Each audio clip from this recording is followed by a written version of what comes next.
and welcome to all of you once again in learning classes Bluebells Academy Tajpur Bahraich. इस time जानते हैं आप figure of speech चल रहा है। फिगर ऑफ स्पीच का ये फोर्थ पार्ट है जिसमें आपको आज हाइपरबोल के बारे में बताएंगे। हाइपरबोल मींस होता है एक्सेस, जानते हैं ना एक्सेस। एक्सेस मतलब कोई चीज भारी भरकम बढ़ा चढ़ाकर, एक्सट्रीम, बहुत ज्यादा, किसी भी चीज को बहुत ज्यादा बढ़ा चढ़ा दिया जाए वही होता है हाइपरबोल। ओके, अतिशयोक्ति, it is the extreme, extreme बहुत ज्यादा, एक्सैजरेशन का आपने नाम सुना होगा, एक्सैजरेशन, ओके, ऑफ आइडियाज, यानी विचारों को, अपने आइडियाज को बहुत ज्यादा बढ़ा चढ़ाकर जब बोला जाए, टू ले एम्फेसिस, उस पर बहुत ज्यादा दबाव दिया जाए, दबाव देने के लिए, अपनी शब्द पे, अपनी बात पे, अपने आइडियाज पे बहुत ज्यादा दबाव देने के लिए, आर कैच रीडर्स और लिसनर्स अटेंशन। अच्छा, रीडर्स, अगर आप लिख रहे हो तो इस तरीके से उसको लिखें कि रीडर्स जो उसको पढ़ रहा हो उसकी ओर उसका ध्यान आकर्षण हो, या फिर अगर कहीं आप बोल रहे हैं तो कोई लिसनर्स हो, श्रोता जो सुनने वाला हो, उसका भी ध्यान आपकी तरफ बहुत ज्यादा हो। इसीलिए अलंकार का यूज यानी फिगर ऑफ स्पीच का यूज किया जाता है। ओके, तो कुछ एग्जांपल के माध्यम से, अगर ना समझ में हो तो एक बार फिर से देखिए। हाइपरबोल, एक्सेस, एक्सट्रीम यानी बहुत ज्यादा बढ़ा चढ़ाकर। इट इज द एक्सट्रीम एक्सैजरेशन, ये होता है एक्सट्रीम बहुत ज्यादा एक्सैजरेशन, आपने सुना होगा, बढ़ा चढ़ाकर, ऑफ आइडियाज, अपने आइडियाज को बहुत बढ़ा चढ़ाकर बताया जाए। ठीक है, टू ले एम्फेसिस यानी उस पर क्या किया जाए, बहुत ज्यादा दबाव डाला जाए, ओके, जोर दिया जाए उस पर। और कैच रीडर्स, रीडर्स यानी अगर आपने कोई चीज लिखा हो, अगर उसको कोई पढ़ रहा हो तो उसका अटेंशन पूरा उसकी तरफ चला जाए। और लिसनर्स, या अगर कोई बात अगर आप बोल रहे हैं तो आपका ध्यान, आपका या किसी का भी पूरा ध्यान उसी ओर आकर्षित हो जाए। ओके, आज एग्जांपल के माध्यम से देखते हैं। अच्छा, जो हमारे सीनियर स्टूडेंट होंगे, जो सीनियर स्टूडेंट होंगे वो पढ़े होंगे, एक शेक्सपियर का एक ड्रामा है मैकबेथ, मैकबेथ नामक। उसमें क्या होता है कि मैकबेथ और लेडी मैकबेथ जो होती है, उसकी पत्नी, मैकबेथ एक मर्डर कर देता है और उसकी पत्नी उस मर्डर में उसका साथ देती है, और उनको बाद में रियलाइज होता है, ये पता चलता है कि वास्तव में मैंने गलत किया, मुझे ऐसा नहीं करना चाहिए था। बहुत ज्यादा रिपेंट करते हैं, मतलब पश्चाताप होता है उस पर। तो उसमें एक लाइन लिखी होती है, उसके लिए वो एक लाइन लिखते हैं, कहते हैं आर द परफ्यूम्स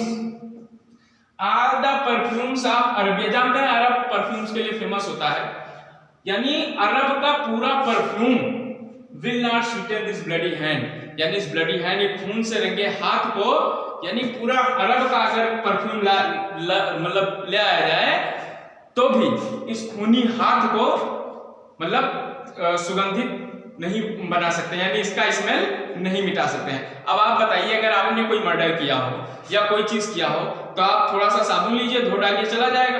और बताइए, पूरे अरब का परफ्यूम अगर उसमें हाथ पे हाथ धुल दिया जाए तब भी उसकी स्मेल नहीं जाएगी। बताइए ये क्या है? ये हाइपरबोल है। अच्छा, अगर इसमें हाइपरबोल यूज ना हुआ होता इस लाइन में तो इतना बड़ा ड्रामा है, उसमें इसी लाइन को हम क्यों निकाल दें? क्यों? क्योंकि उसने बहुत ही ज्यादा बढ़ा था, उसमें बहुत सारी लाइनें हैं, बहुत सारे फिगर ऑफ स्पीच यूज किए गए उसमें, लेकिन ये लाइन कुछ ऐसी है जो हम आपको बता रहे हैं ना, तो उसमें से लाकर यहाँ पर लिखना पड़ा। कुछ और एग्जांपल के माध्यम से इसको क्लियर कर। यहाँ पे मैंने कुछ एग्जांपल दिए हैं आपके लिए, देखिए। ये तो इडियम है पहला, ये पहला दिया हमने, इडियम है। To make a mountain mole hill, राई का पर्वत बनाना।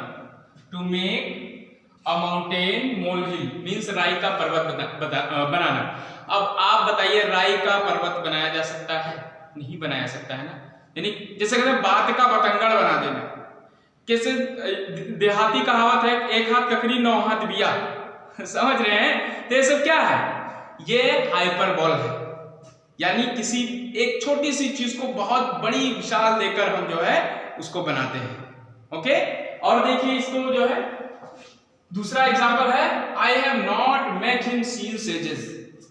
आई have not met him since ages, मैं उससे नहीं मिला हूं युगों से, सदियों से नहीं मिला हूं। आप बताइए, सदी, एक सदी में कितने साल होते हैं? ऐसा हो सकता है, पॉसिबल है?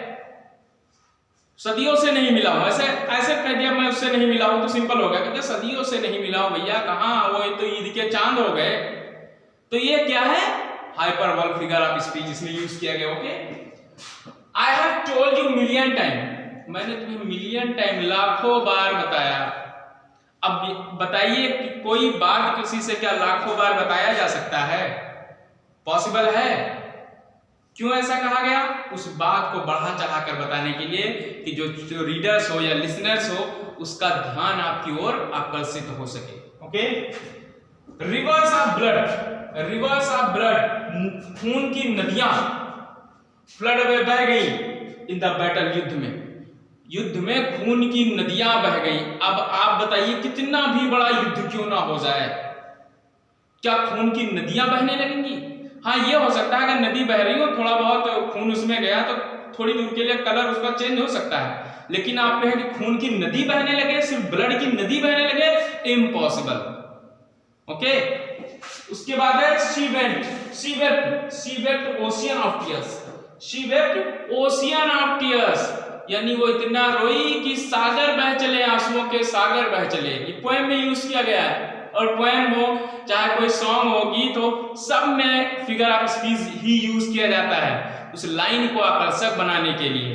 ओके, अब आप बताइए सी वेप्ट ओशियन ऑफ टीयर्स, क्या वो या कोई भी हो एक्स वाई जेड, क्या कोई इतना रो सकता है कि मतलब सागर का सागर बह चले? रोने से सिर्फ हो सकता है? नहीं हो सकता है ना।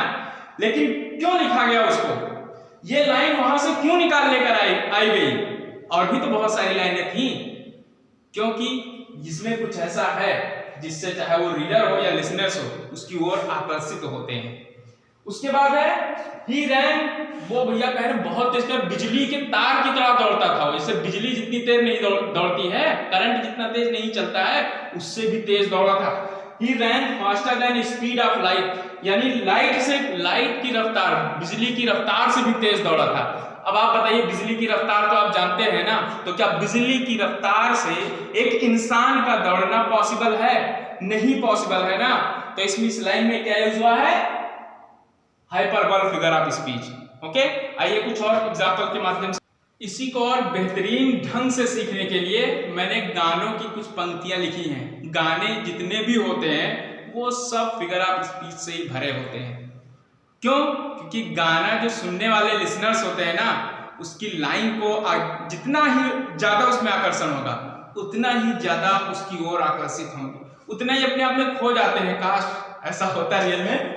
देखिए कहते हैं अगर आसमां तक, गाना मुझे इतना अच्छा नहीं आता इसलिए लिख दिया है, अगर आसमां तक मेरे हाथ जाते तो कदमों में तेरे तारे बिछाते।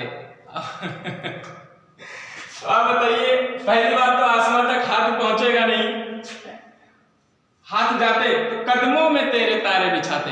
और तारा पता है कितना बड़ा होता है? शायद जिस संगीतकार ने लिखा था या फिर उसको पता नहीं था या फिर उसने बहुत बड़ी उपमा दे दी है।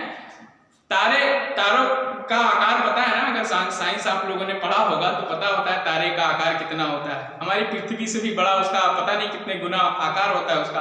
अब उसको लाकर आपके कदमों के नीचे बिछा देते हैं। सोचने वाली बात है।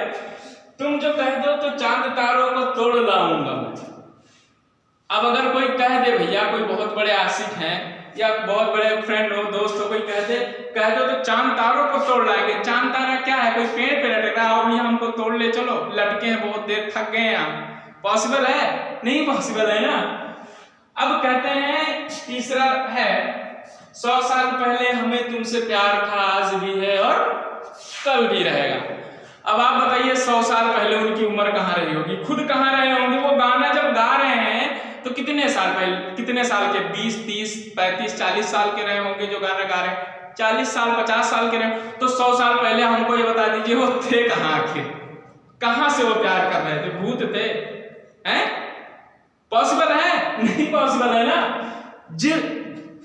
मतलब जो है असंभव को संभव के रूप में बात करना ही हाइपरबोल होता है। वही तो मैं बताने का प्रयास कर रहा हूं। यही लाइनें मैंने, अच्छा ये जितने गाने जानते हैं ये फेमस सॉन्ग है, ऐसे बहुत सारे लाखों सॉन्ग ऐसे होंगे जिनमें हाइपरबोल का यूज हुआ है।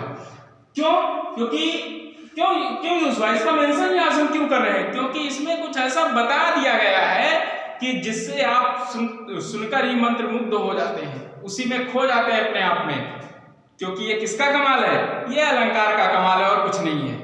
ओके, तो अगर वीडियो समझ में आया हो तो अपने दोस्तों के पास शेयर कीजिए, लाइक कीजिए, चैनल को सब्सक्राइब कीजिए और जितना ज्यादा हो सके शेयर कीजिए, ताकि दूर दराज उन बच्चों के पास भी ऐसे नॉलेज पहुंच सके जो कि किसी महंगे स्कूल, महंगे कोचिंग में ना जा पाने में सक्षम ना हो। Okay, thank you.